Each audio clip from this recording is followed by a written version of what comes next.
Hello guys, welcome back to my channel. So today we're going to continue on our last video on EIGRP routing, and for today we just want to enable authentication between R1 and R5. Okay, which means R5 should be able to authenticate to R1 in order to receive EIGRP updates and then update its own routing table. Also, I made sure that I'm going to make sure that R5 is using a completely different autonomous system. So previously we saw that we're using, we actually enable EIGRP on all these routers already, and we're using a different autonomous system as 150. So I'm going to use a different one here between R1 and R5, which is going to be 151. So let's go into R1. Before we even go to R1, let's go into R5. And we just want to make sure that it doesn't receive any routes for now. So if I do show IP interface brief, okay, because the interfaces are configured, I'll show IP route, okay. So it only sees a directly connected route, it doesn't see EIGRP routes. Let's say EIGRP, so no EIGRP routes are received, okay, on R5. So in the same way, let's go into R1. And R1 should be able to see all routes except routes coming from R5. Okay. So if I go into R1, so IP route EIGRP. Okay. So we're seeing routes coming from R3. Okay, this route from R3, this route from R2. Okay, these are the loopback routes from R3, and these are the loopback routes from R7. Okay, so we're seeing all routes on R1. Okay, now let's check what is the routing configuration on R1. Show run.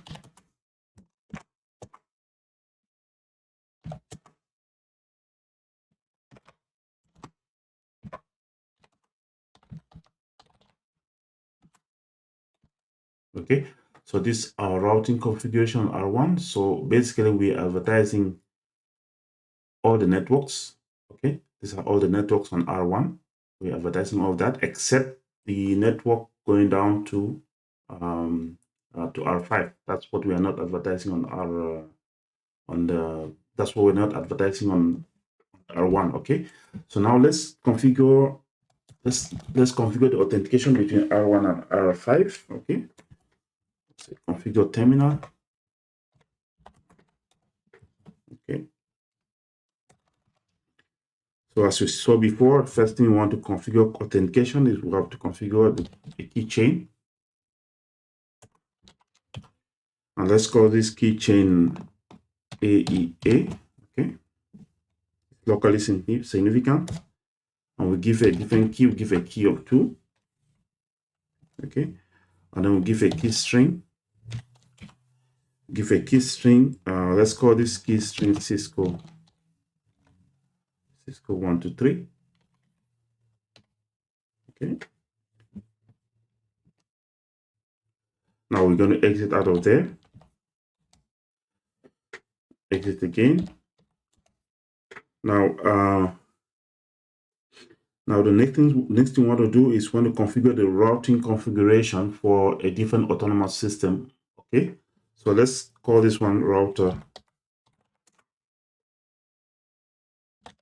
EIGRP. Let's call this one init 1. Okay, so this is a different routing instance, and we call this address family IP version 4. Okay, you can see we have two options: IP version 4, IP version 6. I'll call this autonomous system 151. Okay, and we're going to advertise all the networks attached to this router. Okay, now we're going to enable the authentication on the interface, because with the named routing configuration we can actually enable the interface interface configuration on the router mode. Okay, so let's go AF interface. So it's going to ask what interface you want to configure. So it's going to be interface 0/1. Okay, 0/1.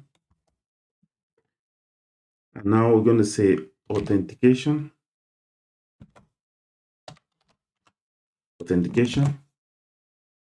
So authentication mode. So we have two options here. Previously we had only MD5, but now we have the possibility to have a SAH authentication. But still we're going to use the MD5. Okay, so with the named configuration, router configuration, we have more options. We have two options instead of one. Okay, anyways, we're going to use MD5 for the mode. Then we're going to do the authentication keychain. Authentication keychain, and we're going to give that name. The name we gave was AEA. Okay, now we'll go out of there. Let's just see what is the router configuration we put on R1 for the new instance. So run.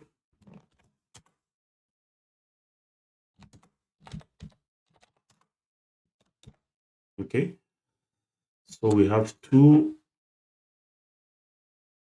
router configuration. We have the numbered router configuration. Okay, this is the one. This is the numbered router configuration, and we also have the named router configuration right here. Okay, and with the named router configuration, it's a different AS number. So that AS number 151 has to be the same on router 5. Okay, so let's go into router 5. Let's make sure we save this configuration here. Now we'll go into router 5.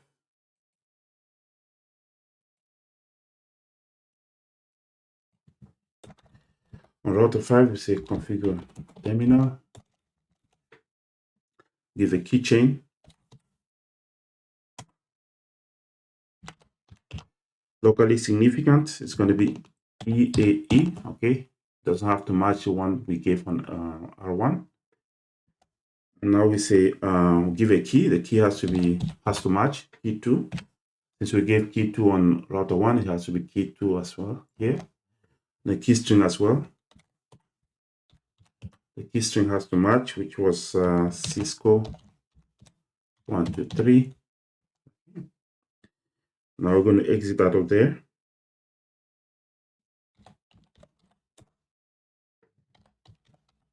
Okay. Now we're going to configure the routing.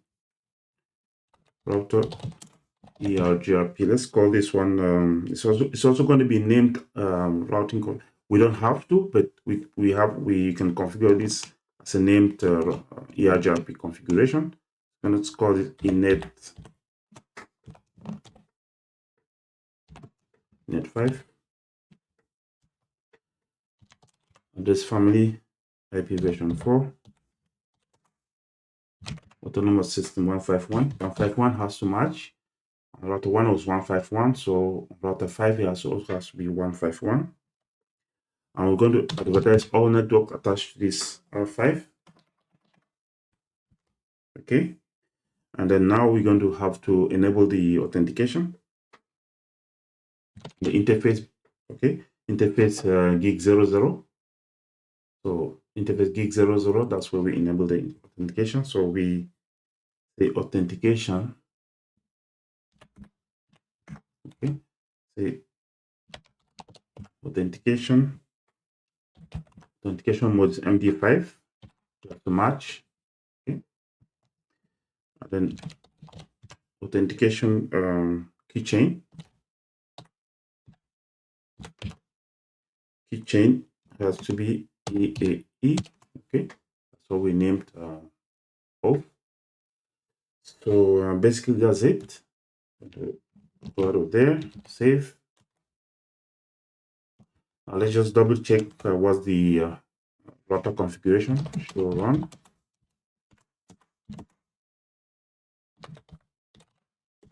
Okay, so yeah, so we have the router configuration. This all is done. Now let's check if R5 is receiving routing route from R1. Okay, so we're going to say show IP route EIGRP. Okay, so fair enough, we have routes coming in from router 1.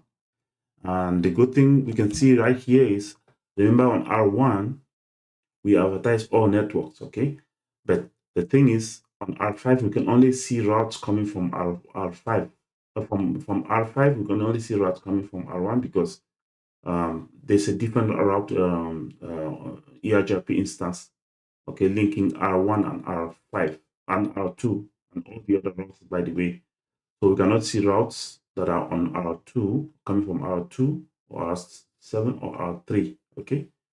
So that's a good part of it, because now we basically saying this router R5 can only see routes from R1, okay? And so that completes this video. This was the last video in this series, and we've seen everything. And the next video is going to be on OSPF, and that's going to be our next video. Okay, so thanks so much for watching, and talk to you in the next video.